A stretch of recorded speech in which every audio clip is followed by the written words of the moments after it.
Wait. We are Okay. live now. Yep. We are live on Channel 4. Please do not say fuck or bugger. Wait. Oh god. Can you hear us? Can you hear us? Oh. Maybe Okay, we're having technical technical difficulties right now. Oh dear. Okay. It's okay. Well, okay. Welcome to Gaymers Assemble. There. There we go. It's all good. Welcome to Gaymers Assemble. My name is Siforias. I am your host. And today's episode is going to be indie games. And joining me today is Botuist. Say hello, Botuist. Hello. Beardy is also joining us. Say hello, Beardy. Namaste. Namaste. Okay. Work. Is that, that's right. That was a correct usage of that. I doth believe. Yeah. For sure. Yeah. Well, So we have some updates on. Well, right now we're gonna do a little bit of housekeeping. Right now we have D&D streams. They're being updated by Botuist, which y'all aren't ready for it. Yeah, we're going to be... I've been spending a lot of time getting it all ready for you guys. Sif, Llama, and Tiggs all have their characters ready to go. Backstory is all figured out. We'll be playing in actually my homebrew world that I've been working on for the last couple of months. And right now I'm just trying to figure out the Roll20 hosting software and then the Streamlabs software so that I can have that all ready to bring to all of you viewers and enjoy the zaniness that will happen, I'm sure. Oh, yeah. Yeah, that's going to be fun. I can't wait for that. Don't forget to follow us on social media. Click those subs, click the buttons, all of the things. Smash that like button. Smash it. Next week's episode, we're going to be doing PS5 so far. So let us know if you have any questions. Let us know how you're finding your new console, and what games have you been playing, y'all? Like everything. Like what features have you been enjoying with the PS5? Because my God, that controller is way more than the DualShock 4. That's for sure. I'm in love with the DualSense a little bit. Yeah. I'm so jealous of these two guys here because I don't have a PS5. I won't have a PS5 until next year sometime probably, but I can live vicariously through their enjoyment. For sure. Yeah. So we'll just jump right into the topic, and it's just indie games like that we've enjoyed playing or that we recommended. And we'll start off with Botuist. Well, as we were discussing prior to our stream, I haven't played a ton of indie games, but then when we started talking about them, I realized I've played more than I thought. I would say my favorites have to be Ori and the Blind Forest, which is a really beautiful game. That was what really kind of drew me in, was the art for that game. And just the fact that it was a game made by a collaboration of a community of developers and such instead of one like main studio, which I thought was really kind of neat. Another game that I really like is sorry, hold on. We have cat difficulties. Oh. Usually it's Tiggs's cats that are terrorizing the streams, but this time it's Griff. He wants to be a terror, but off he goes. Anyways, so the other game that I really enjoyed as of recently has been Untitled Goose Game. That's a game I think a lot of people will recognize in the last 6 months to a year or so. I found that one through the one of Video Game Donkey episodes that he did on YouTube, and after hearing him say "rake in the lake" about a half a dozen times, I just busted out laughing and decided I had to try it out. And yeah, those are probably my two big top ones. So Ori and the Blind Forest, that's the one with like the little cutesy creature guy, and he's got like a little floaty spirit thing. Yeah, Yeah. so there's the big guy, which kind of looks like Baymax from that Disney movie. What is it? Big Hero 6, I think. I think Big Hero 6. He looks like Baymax from there, kind of. And then it's the little, like, foxy, like, light aura creature. Right? It kind of, you bound around and stuff with it. But yeah, it's really cute. Yeah, it's Kind really of a sad story, though. Oh, it's the intro to that game is Heartbreaking. heartbreaking. Like, my God. But the art style is what, like, they use the storytelling with, like, the bosses and the puzzles that they do. The music is really good too. Yeah, that's one of the beautiful things about that game that they made really well. Like the music, the art style, and then like even with the simple mechanics that you get in that game, I think was done really well. They have a direct sequel too. It's Ori and the Will-O-Wisps, which just came out in March. So The Will-O-Wisps has had like a huge overhaul for the Xbox Series X launch as well, hasn't it? So it's gone up to 60 frames, I think, and look at the 4K textures and everything else. Like they fixed a lot of technical difficulties it was having, thanks to the power of the Xbox Series X. Makes a pretty game look even better. Yeah, for sure. Yeah. So I've not played this game. So like, what's the elevator pitch like? For which? For Ori? Yeah, for Ori. Yeah. I don't know. I mean, it's a kind of a side-scrolling puzzle type of game. So it's really nice to just chill out and just kind of play a little bit. The only mechanic I don't like is that you have to have a certain amount of energy to be able to make a save point. And if you find yourself in the wrong spot, that can really kind of mess up your game a little bit if you don't have the right energy at the right time, I think. Giving the player the control over being able to like choose their save spots is interesting in a game like that. It also allows you to kind of game the system a little bit by setting a save point maybe up really high somewhere and then warping back to that point. So I don't know. It's a pretty game. I mean, if you like really in-depth storylines, cute graphics, not a lot of dialogue, really good music. I mean, it's a fun game, and I think Game Pass usually has it for free. So, if you got the Xbox Game Pass, you can try it out. Game Pass has got a lot of indies on it. Mm-hmm. Yeah, the Game Pass has a lot of indies. What about Untitled Goose Game? Like, can you, like, what's the whole point? You're a goose. You're a goose. That's how you start off. You're a gray goose, and as someone who has personally been attacked by a goose as a child, this is it's right up there with a horror game, basically.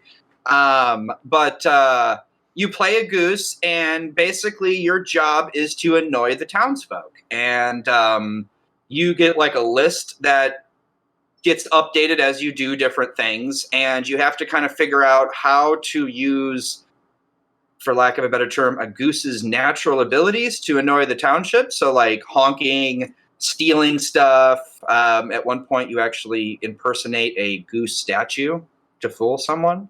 But it's another game with like no dialogue really.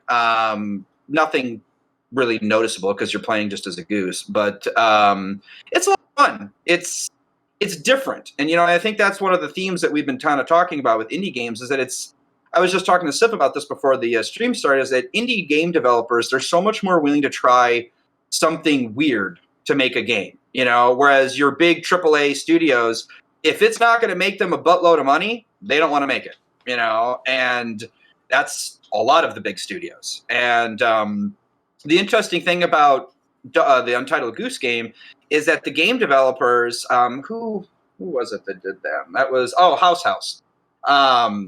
Did that, and they're an Australian developer. The whole game came about because somebody in their intercompany chat posted a picture of a goose, and then they started talking about gooses or geese, and it just developed to do, hey, we should make a game about this. And now we do. Now we have a game. A game about an asshole goose. If you want to, the biggest way that I can sell Untitled Goose Game is to go look up Video Game Donkey, the YouTube person, and look at his Untitled Goose Game video. It's hilarious, and it will make you want to play it because you want to do the same annoying things that he's doing to people. And plus, if you want to play with a friend, they recently added an update where you can play with a friend, so you can be two. Double the trouble. Double trouble Goosey Games. Mm-hmm. And it took off. The game, that Untitled Goose Game, actually, I think for a while became like the Nintendo Switch top downloaded game for like under $20 or something like that. I can't remember what it was. Wasn't it up for an award as well with the Game Awards? Yeah, they named the DICE Game of the Year was one of the accolades that they got nominated for. They've already sold more than 1 million copies just by the end of 2019 and really spawned a lot of good internet memes. I mean, everyone, even if you haven't played the game, you've probably seen one of the memes if you pay attention to any gamer meme circles at all. So, yeah. But fun games. Try them out. Yeah, for sure. I need to try that game out. I haven't played it at all. And playing it with other people. Like, it's actually much more fun when you have an audience or friends that are watching you, or like you're just hanging out with your family and playing it. Playing it solo feels like you're just doing a big list of tasks, whereas when you're with other people, you can kind of add a little comedy to it and a little bit of fun. Right. Okay. So that's awesome. Two awesome indie games. Beardy. There's a lot of honking in the chat. Honk honk. Honk honk honk. Yeah. That's essentially it. Beardy, what indie games do you want to talk about? Well, I'm going to start off with a little game that's known as Hellblade: Senua's Sacrifice. So recently, just been taken over as a Xbox Studios developer now, but originally they were a bit of an indie title by Ninja Theory. So they made this game, I think it was back in 2017, 2018 it came out. 2017 it came out on PlayStation and Windows, and then came out a year later on Xbox One. And basically it's about this girl called Senua, who she has lost her love and she's trying to find him. So it's all based around like Norse mythology.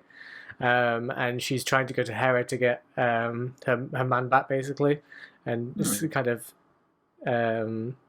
work things out that way. But it's seen through the eyes of somebody that has schizophrenia and some mental disorders and difficulties. So as you're playing through the game, there's a lot of visual iconography. So some things with schizophrenia and things like that is in the world they will see symbols or things that line up to like reinforce their feelings or their thoughts and beliefs or worries about a certain situation. So in the game, you'll see she may see a shadow from a tree, but it lines up to look like a rune that she needs to follow to use to then unlock another part of the path to go down. So there's lots of like really cool stuff like that.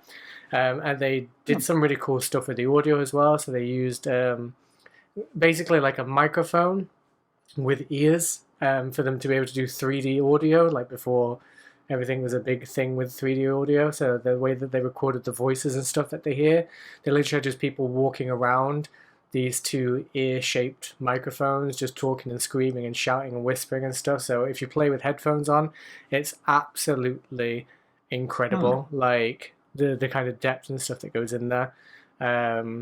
And she has this thing, this like rock, so every time you die, it's like this rock grows up her arm, and if it reaches her head, then it's game over and you have to start the game from scratch.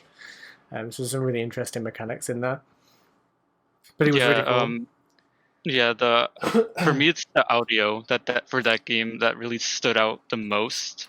Because I played it with headphones on, because they're like, we recommend you to play it on with headphones. And so I tried it, and it's, I don't know, it's kind of like, it makes you feel what Sonas is dealing with throughout her journey, and it gets a little bit antsy for me, at least, because you just hear voices in your head every so often. Or it completely changes the experience of being.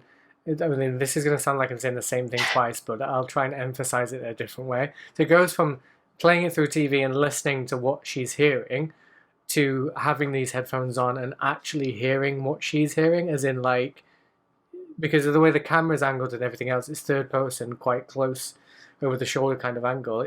It's almost like either you're in her head hearing those things, or you could even potentially be one of those voices, like kind of shouting and screaming out, especially when you get into gameplay and you got trying to battle it and everything else. Like, oh fuck's sake, come on, like do this, like block, roll out the way. Like it adds all that kind of like thing. As then, do you then become one of those voices? I thought it's just like one of the most incredible games, and to find out that it was done by an indie team as well, because it's like indie AAA. You wouldn't think it was made by a small team.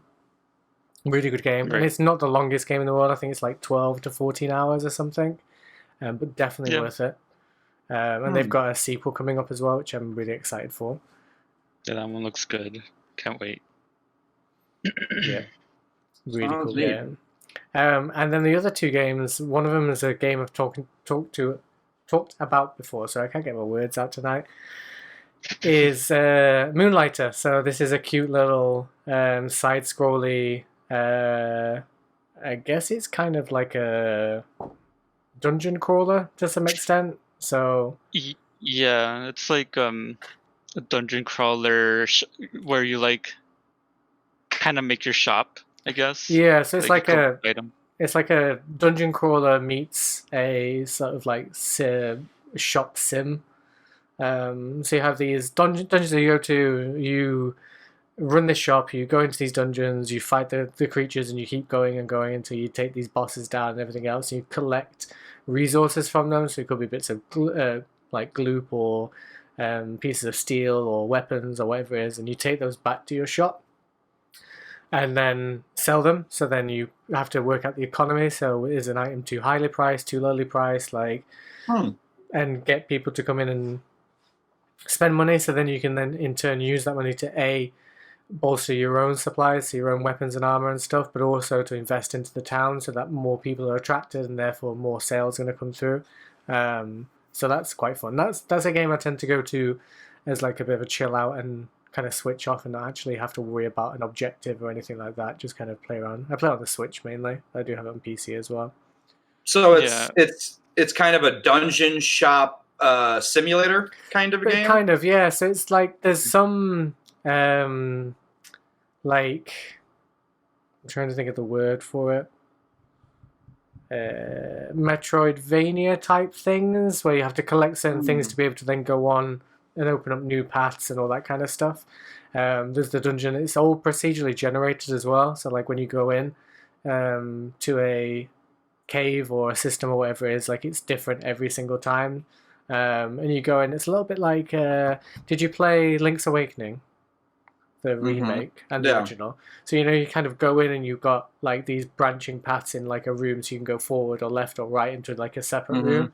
It's the same thing there. So you go in, you have this open area, well, like a box room, for you to then fight the little monsters and stuff that are in there, and you can go forward into the room above you or to the room to either side, and as you go in, like there's different paths and stuff, but it changes every single time. It kind of reminds me of the Binding of Isaac game. Yes, very much like Binding of Isaac, yeah. There's bosses too at the end of each, I guess, doorway or portal, I think it was. Yeah. I forget what it was, but it was like a portal or something. And at the end you face the bosses and you'll get really good rewards so you can sell to your shop. Yeah. Cool.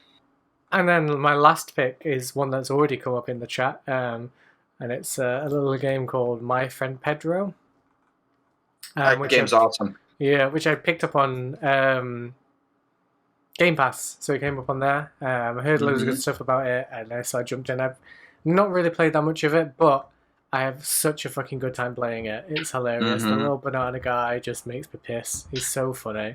And it just makes me think of back when Max Payne came out, you have like the bullet time thing and slowing down, and like it just gives me those feels, like, and I just really enjoy it. But you've completed it, haven't you, Bot?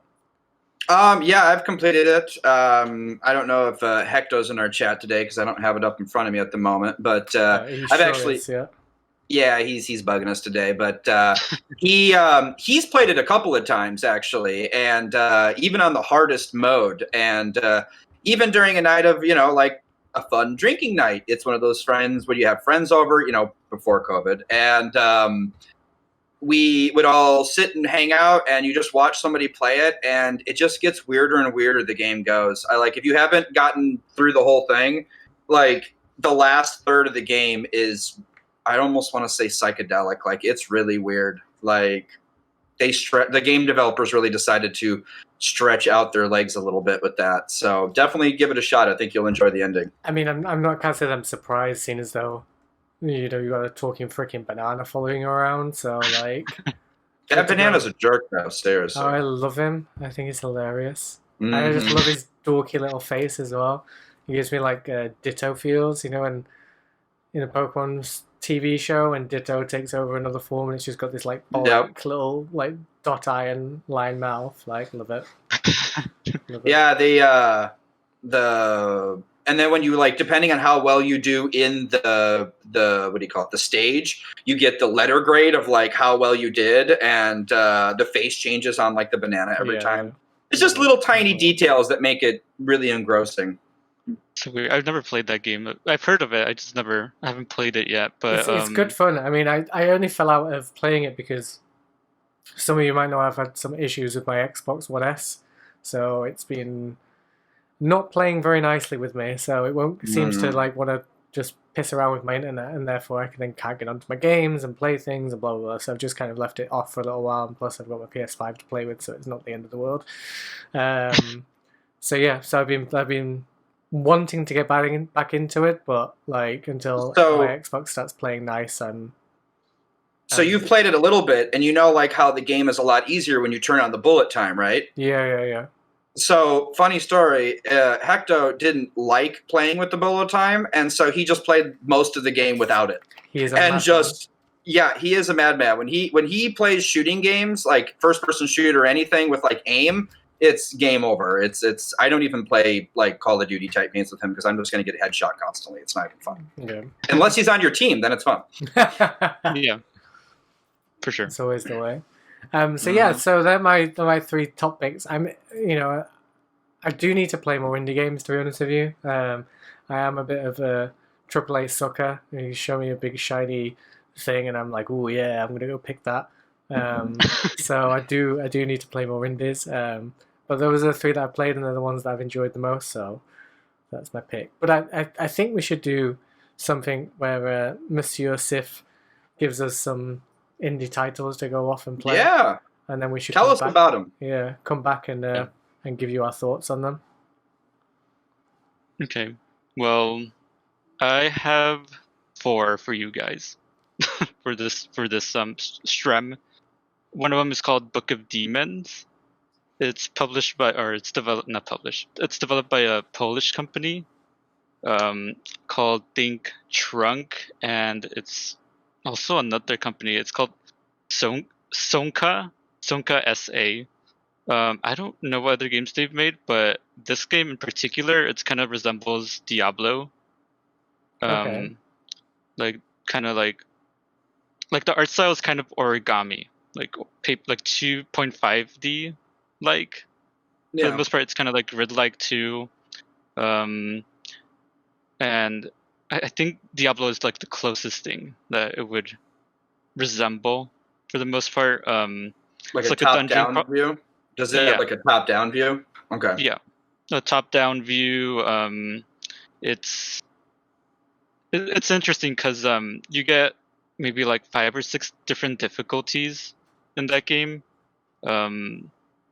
You have the normal, the standard one, which is not too bad when you start off. It does get harder after each time that you go lower into the dungeon. But you decide whether dungeon is whether you want to get through a piece of the dungeon and then come back so you can upgrade, or you can decide whether you want to go through a very long dungeon, and from that you'll get more rewards out of that. But will it be safe? Mm-hmm. So I don't know. like a risk reward setup.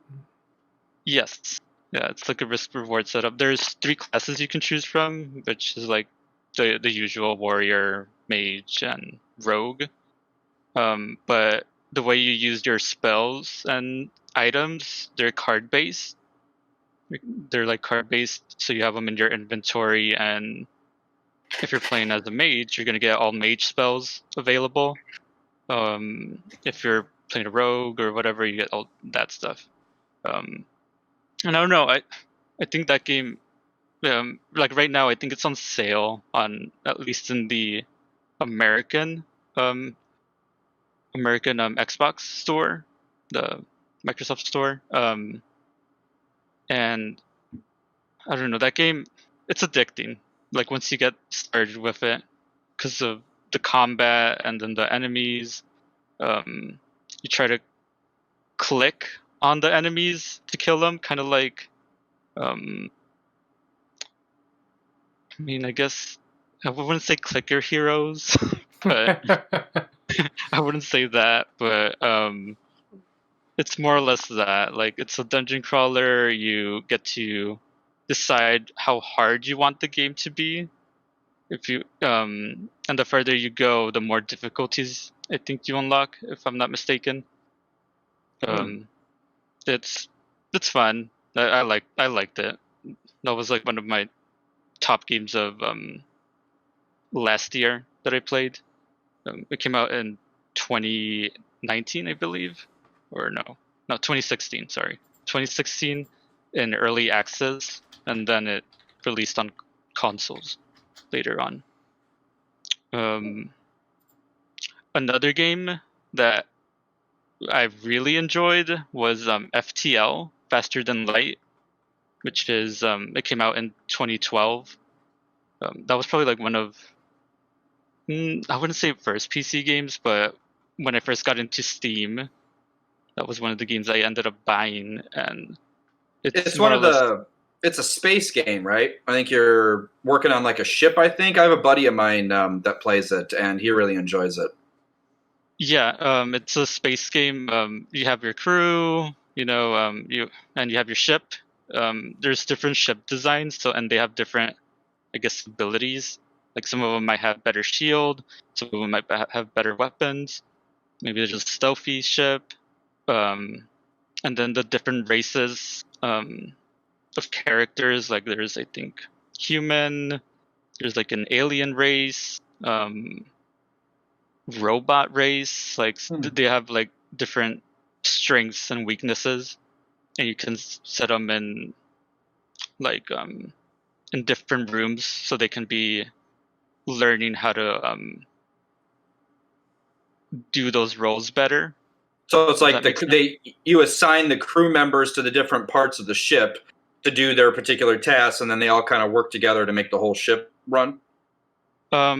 More or less, but it's like you jump into, like, there's a grid, I guess. Well, it's not really a grid, but there's a solar system, and in that solar system you can jump, like, let's say, to, I don't know, an area, like another galaxy. I don't know. I don't know what's the proper terminology for that, but you jump in, you get a random event, like, oh, I don't know, there's a abandoned spaceship here. Go check it out. Yeah. Do you want to investigate it? Do you want to, just ignore it and go, or do you want to salvage it or something?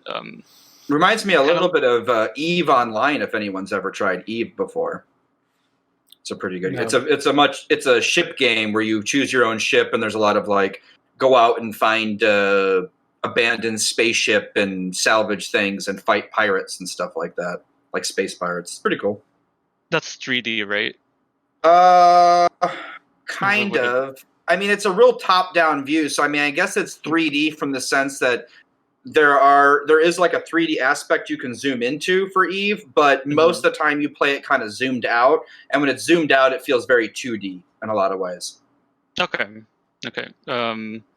Yeah, this one's more, I guess, this one's definitely 2D for sure, like flat 2D. And for the most part, it's just events. Each time you jump or store, you can buy like upgrades or more people to join your crew and assign them to other roles. It's a lot of like, is it like resource management and that kind of stuff, like making sure Yeah. that you're sending the right power to your weapons so you can fight back, or to shields to defend yourself, or that kind of stuff? Or because again, I've Yeah, not played it. I've seen little clips of it from other YouTube Mhm. videos and stuff like that. So I understand what it looks like visually, but from a gameplay perspective, I have no idea. it's pretty much so you assign whoever you want to control whatever place. You definitely need to have a driver, so someone that jumps you into each system, I guess you would say. Someone at engine, someone at weapons, so they can use the weapons. Because if there's no one in weapons, you can't use the weapons. I'm pretty sure. And then you have your starting weapon. Like some of them have drones, some of them have lasers. So you like click to use this weapon. You attack the ship, parts of the ship. So you decide, oh, I want to attack their engine, or I want to attack this room in particular, depending on what you see, because not all ships um, can see what's inside the room. Like some have better sensors than others. Some ships can see the crew members of the enemy walking around the ship or whatnot. Right. Okay. Or yeah. So it's like very like random events.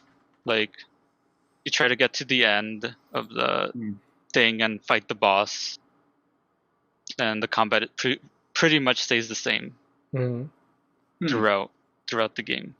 It Reminds me of. God. No, go. I was just gonna say, it reminds me of a new game that came out that I think is in the indie category. It's called Drone Swarm. It just came out on October 20th by Still Alive Studios, and you basically have a spaceship, and in this particular game, you control a swarm of like 32,000 drones, and then they actually protect the ship, and they're the weapons and stuff like that. It's an interesting game. It's just when you were talking about drones, it reminded me of that, and I wanted to go look it up real quick. Okay. Yeah, I've never heard. It reminds me a Go little ahead. bit of a very long time ago, a game called Starship Creator, Star Trek Starship Creator, and basically you had all your different ships and stuff from the Star Trek universe, and you could make different sources and everything else, but then you'd send them out on missions, and again it was about managing the resources to make sure you had somebody on tactical, somebody on helm, like that kind of stuff. If you were to bump into an enemy, then to be able to fight them and find resources and other bits and bobs like that. So I used to love that game. And it was stupidly shit. Another game I also played and recommend is Slay the Spire. Okay. Kind of similar in terms of random events to FTL. You get random events every so often as you progress through a dungeon, and it's kind of similar to Book of Demons, where you use cards to fight your enemies. But the thing is, Book of Demons is more real time, and Slay the Spire is more turn-based combat. Okay. And for like each enemy you defeat, you get a new card. You get to decide, I think, what card you want, or an artifact or a relic or something to upgrade your character. I feel more games are using that card system mechanic for abilities, because I'm starting to see it pop up in more games, including some ones I've played myself. Yeah, I think one recently that I've seen was Guild of Dungeoneering. That's like I guess a dungeon crawler with cards that decide how you design your dungeon, I guess, or how your dungeon goes.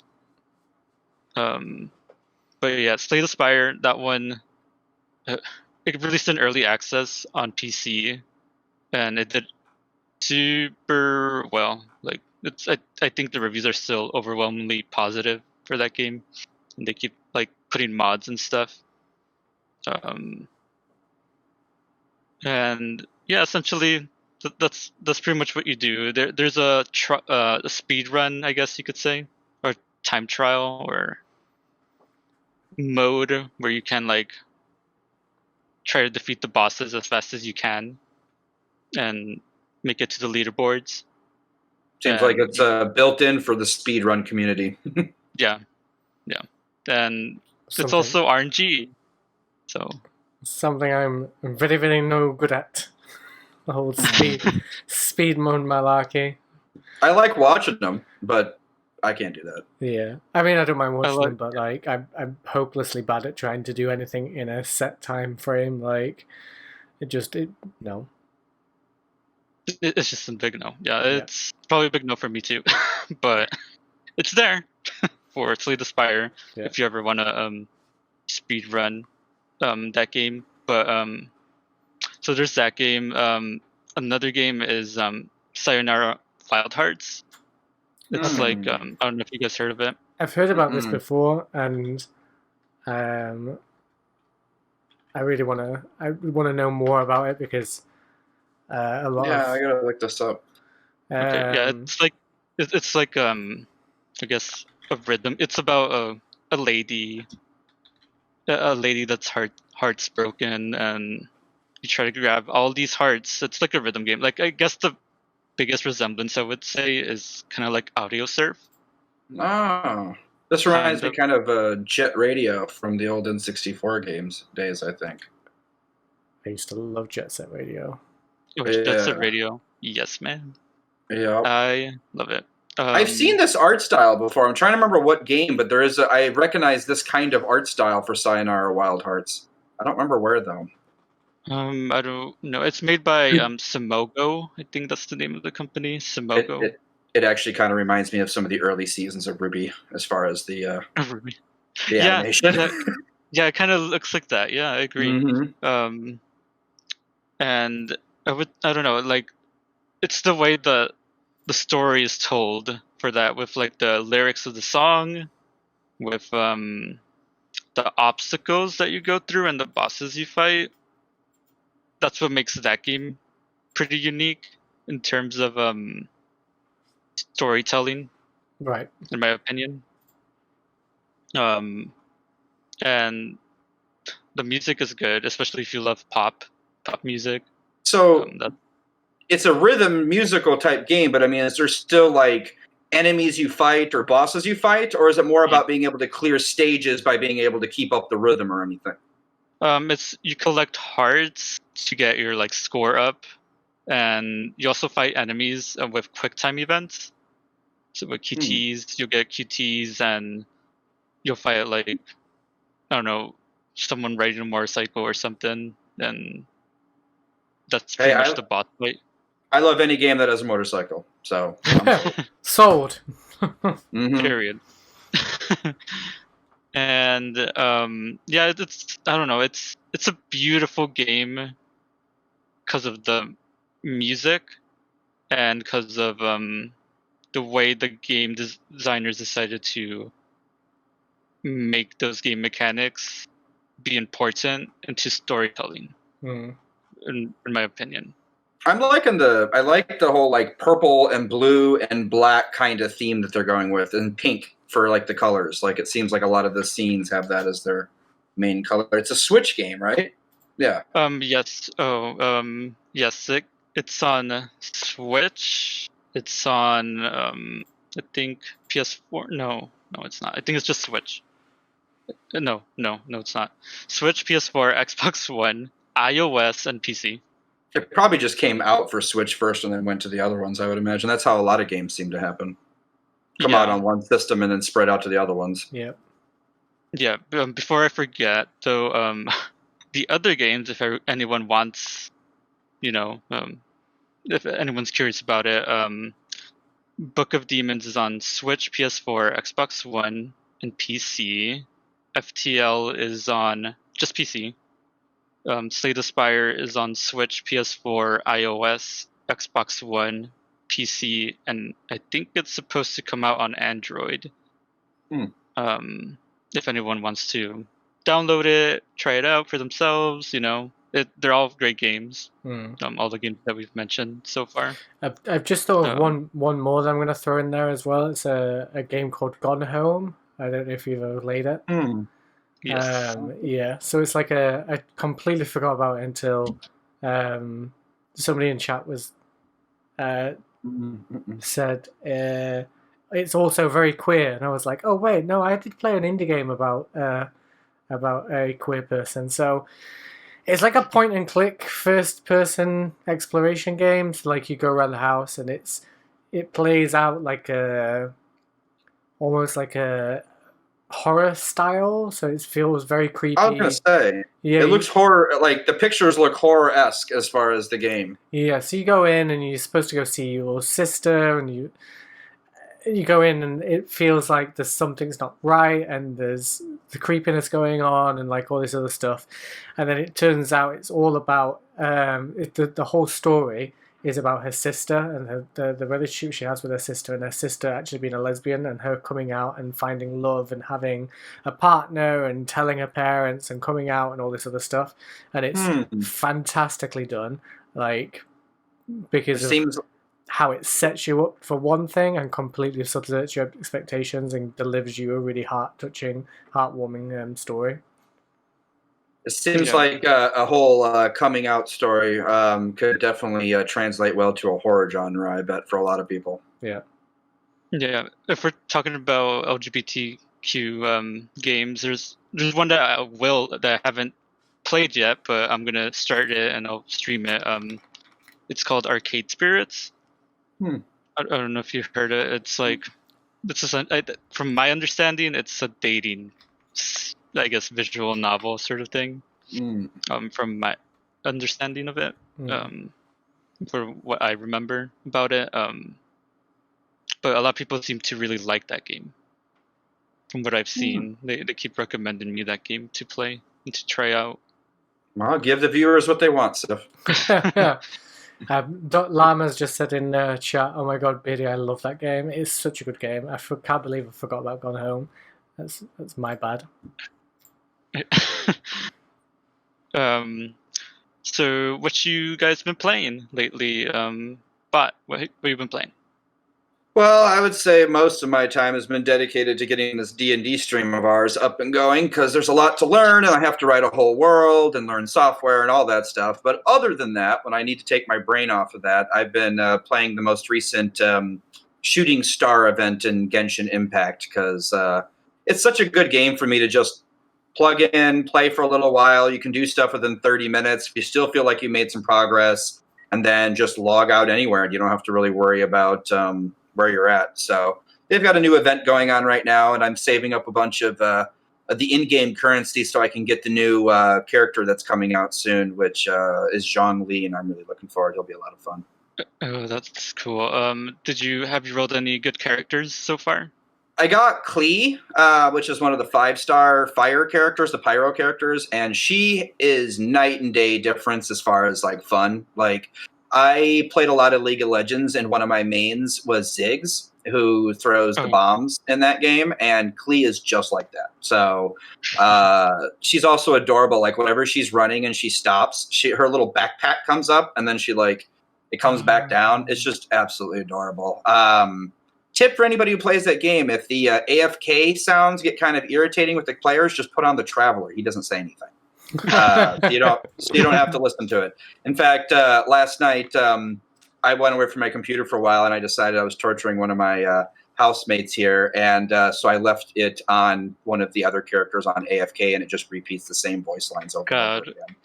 And I came back downstairs, and I was like, "Oh, how's it been going?" And he's like, "I just keep hearing the same voices." But no, it's a good game, and I've been putting a lot of time into our D&D stream. We're going to be having a blast, and it'll be a whole different kind of gaming. We cover video games a lot here on this channel, and we'll be kind of their first foray into games that aren't just video games, So not that I love video games, and the way we're going to be playing it is on the Roll20 platform, which for you guys who play video games a lot, well, all of us play video games a lot, but I think it'll be a great first D&D experience because you'll actually see a lot of the same things in like a top view Diablo style game is how you'll be playing it kind of online when we're streaming it and everything. So I think you guys will really enjoy it and relate to it.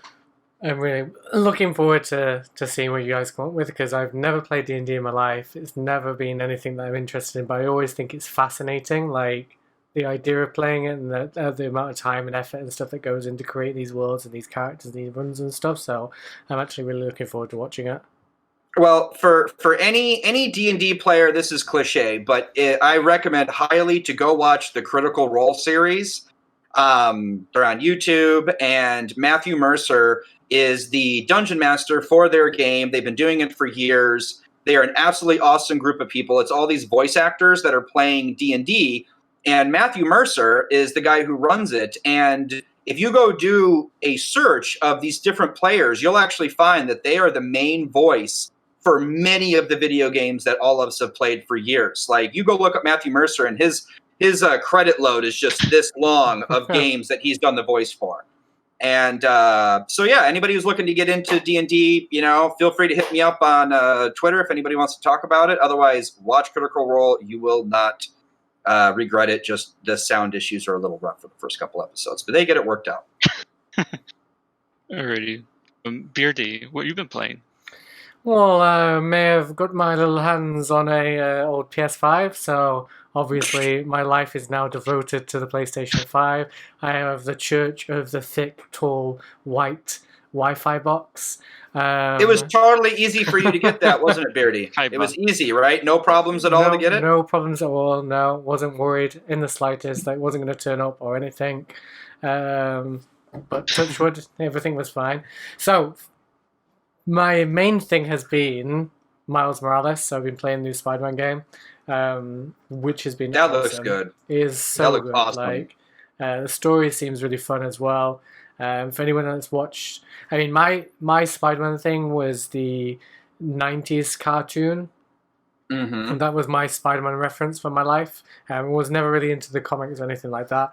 And then past that, it was the Sam Raimi Spider-Man films a few years ago, and then any Spider-Man game that kind of came out around there.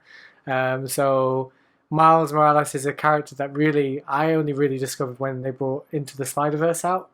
I knew of him and heard of him and stuff, but I'd never experienced a comic or other media of that person. So it's been pretty cool to kind of see his story and how he kind of became the new Spider-Man, especially in the last game, and then his journey to becoming a fully fledged Spider-Man in this game. It's been pretty cool.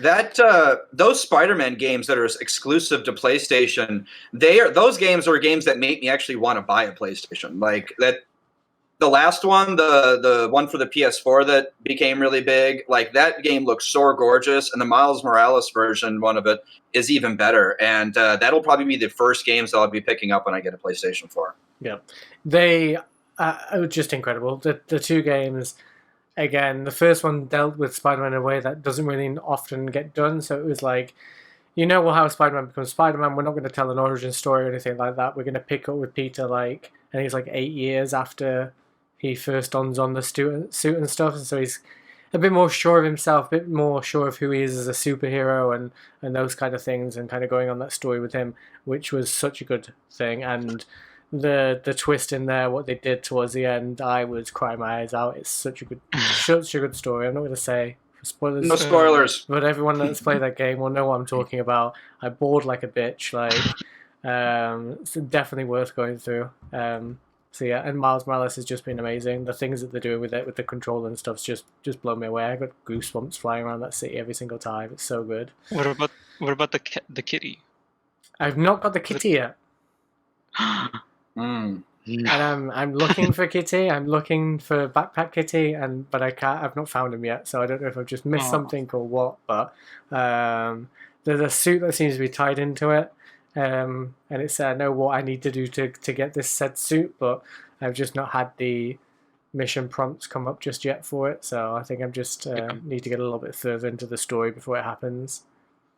It's amazing how well those developers have mapped out those cities, you know, like how many people can go visit their building they live in, like in these games. Like it reminds me a lot of the really well done Assassin's Creed games, and how you can actually see the real landmarks and such. I was just seeing on the other internet the other day a professor using which one was the Assassin's Creed that was set in France? Unity. The professor was actually using Assassin's Creed Unity in his lecture to show people different parts of France and stuff, and I just thought that was super awesome, bringing it to the real world. When the was it the Notre Dame that burnt down? Mm-hmm. Yes. When did that burn down? That was a couple of years ago still now. 2020, was it? 2019. Like time is a flat circle. So April last year. They're actually using the render that they have in Assassin's Creed Unity to help the reconstruction process of the actual Notre Dame because of how detailed it is, which just blows me away. That's really cool. And they did a huge thing where when it happened, Ubisoft was giving Unity out for free for I think it was 2 weeks or something, because they wanted to donate a load of money. So every person that downloaded it, that what they would have paid for it, would just then sent to the French committee to be able to rebuild the Notre Dame, which is pretty cool. Mm-hmm. But segue, Assassin's Creed. That's the other game I've been playing. So I've been playing Valhalla, the new one. But I've literally put 15 minutes into it. I did the exciting thing, turning it on, installed everything, put the disc in, turned it on, watched the initial cutscene, did a little bit of the little snow thing, turned it off, and then switched over to Astro's Playroom because I really wanted to do the little controller demo thing, and I ended up platinum that. So yeah, I need to get back into that. But I'm gonna sort out Miles first, finish that off, and then I'm gonna jump into Valhalla. And the other game I just keep dropping in and out to is Division 2. It was on sale, so I had it on PC. Played it for a little while on PC, but always wanted to pick up on console. So it was on sale. I picked up on the console, and I've just been kind of playing back through that. And yeah, I find it really fun. I know it's not everybody's cup of tea, but it's just a good switch off game. Go here, do a mission, jump out of it, and then off you go. Makes sense. Yeah, that makes sense. What about you, Steph? I've been playing Demon Souls. Shocker, I know. I love Demon Souls and what they did to that game. My God, it's so beautiful. It's exactly the same as the original for people who played the original, and also just some small quality of what's the word I'm looking for? Quality of life. Yeah, quality of life changes to the game. Like the riposte is so much more detailed. They're it's just those small details is what makes me really appreciate the game more, in my opinion, and also of how gorgeous it looks. And they kept everything the same, from the NPCs, from the world tendencies, which that's the difference between Demon Souls and Dark Souls world tendencies, where if your world is bad, you're going to get harder enemies. If your world is good, you'll get NPCs that might help you, or you can do a quest line and stuff. And if it's neutral, then it's standard. But I don't know, I've been playing that. I've been playing it on stream. We're making our way to Flame Lurker, which that's my number one boss that I was worried about because I struggled with him in the original. Because my God, he's hard. He's too fast. He's like a fire demon that just is all up in your business. Oh my God. I've also been playing Bugsnax. It's so cute. Bugsnax. So derpy. I fired up Bugsnax and I literally had to put it down because I was like, I am gonna get lost in this. If I'm not careful. And I really, really, really wanted to play Miles Morales and kind of get that out of the way. Like, I just wanted to play it, get it done with, like, just experience that. And then Bugsnax came along, and I'm like, oh shit, like, this is going to be something I could spend hours on. Yeah, it's so I didn't know anything about the game, like how the gameplay was. I didn't know anything about it, and it's actually it's a lot of fun. Where you just find out more of the story and why people left the town or whatnot. But I don't know. It's derpy. The characters are so derpy and cute. Like, and it's just a weird concept of eating fruit with googly eyes. Yeah. Derpy It's an googly- interesting. It looks kind of campy, but kind of cute at the same time. Like, I don't know. I watched a video about it, and I was like, I don't know how I feel about this game. It looks pretty, or it looks kind of neat, but I don't know. The premise, the walking bugs that are food, also seems kind of weird. Yeah, it's like I don't know. The concept of it is weird, but it works. And it's I don't know. It's just derpy fun. Stories so far has been interesting to find out about more of the characters, and what was another thing I was gonna say? I forgot. Go ahead. Love the oh, what's her name's her name? The Elizabeth. I literally played this, put it on for like 10 minutes. Elizabeth, the main person that you're going to try and find.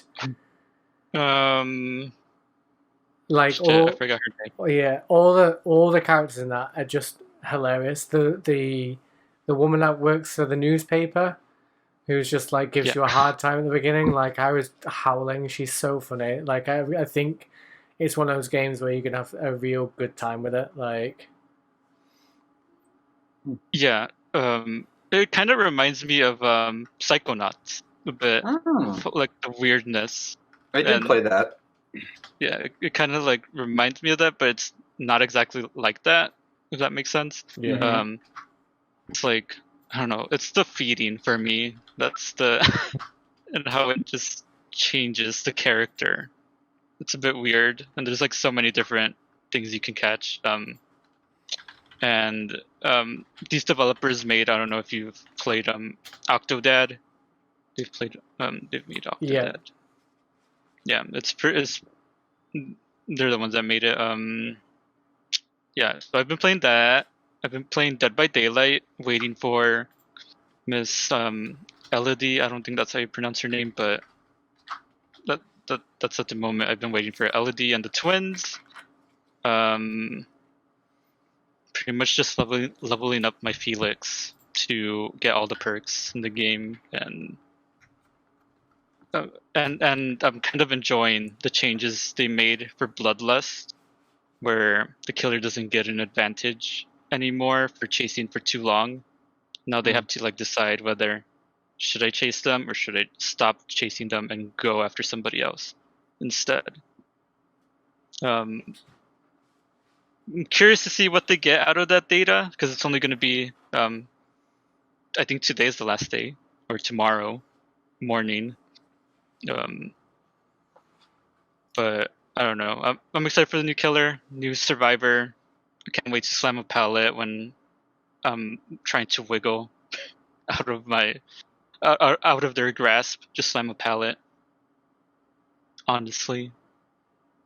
And that's pretty much it. Yeah, Cool. that's pretty much all I've been playing. We do have reader mail.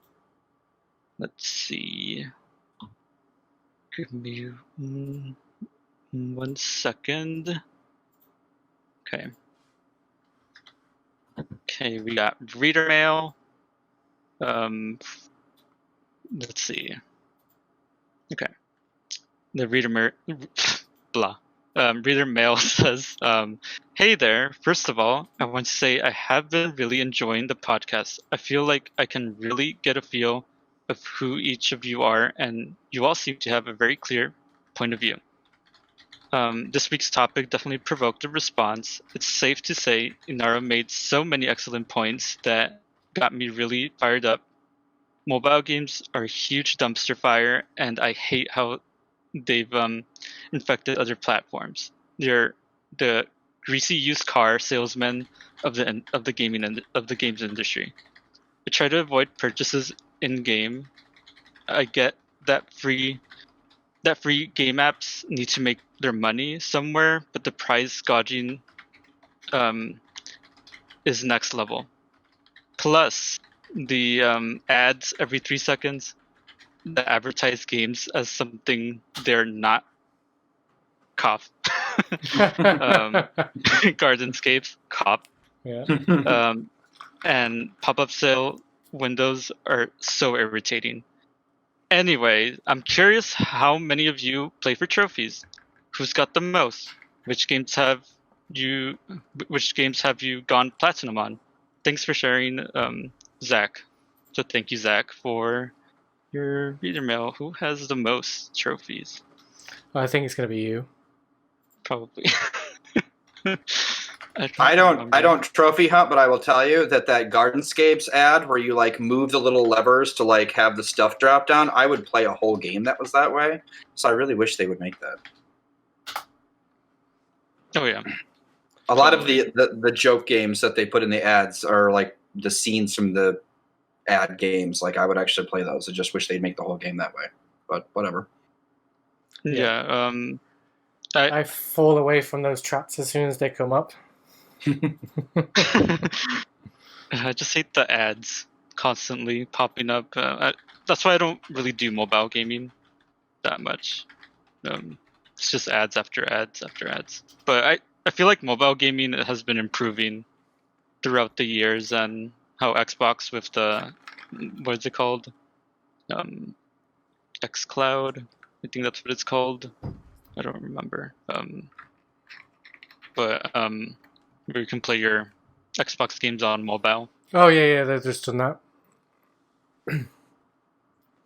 I like it when mobile games. I like it when mobile games have where you can like spend $5 and then just have the whole game without ads. So this way, people, if they really enjoy the game, they can have at least the option of not having the ads. Right. So. Okay. What games do you have trophies on, Beardy? Well, so trophies wasn't really my thing until recently. So the first ever platinum that I ever got was Spider-Man 2018, which had somebody that had a PS3 and a PS4 and everything else. Like, it's a pretty unheard of for somebody to go that long without at least one platinum. But once I got bit by the platinum bug, I've been hunting them down a little bit more regularly. So I did that, and I've just done Horizon Zero Dawn, Jedi Fallen Order. I did Watch Dogs, the original.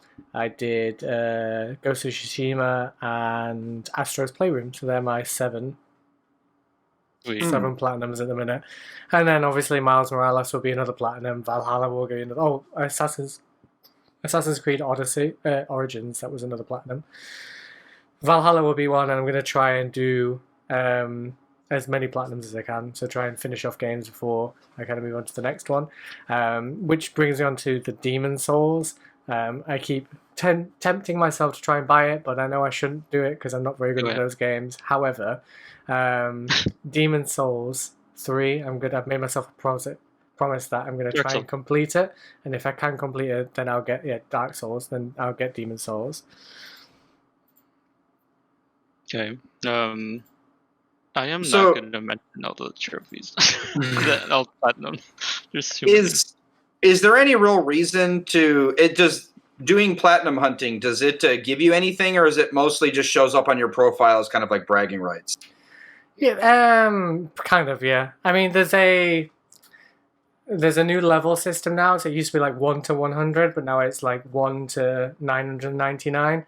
And every trophy that you get has a different value to it, depending on its rarity and stuff. And then that gives you an overall kind of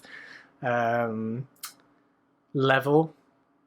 So I think mine's 234 or 243 now. I'm not too sure. But other than that, there's no real accomplishment other than the satisfaction of getting that number up. It doesn't give you anything special. They used to do a thing a few years ago with, in a calendar year, that depending on how many platinums you got in that calendar year, you'd get like some store credit, but they've not done that for a very long time. Mm-hmm. Right. I think they really should, though, give something out of that, but I don't think they will. But No. It'd get them to have a lot of players dig up some old games, I think. Even if it was just like each platinum only gave you like $1 off of a game, you'd have people grinding that out doing platinums. Yeah. yeah. Oh, yeah. That's for sure. Thank you a lot, Zach, for your mail. If anyone wants to mail at us, it's gamersassemble@gmail.com. And this about, yeah.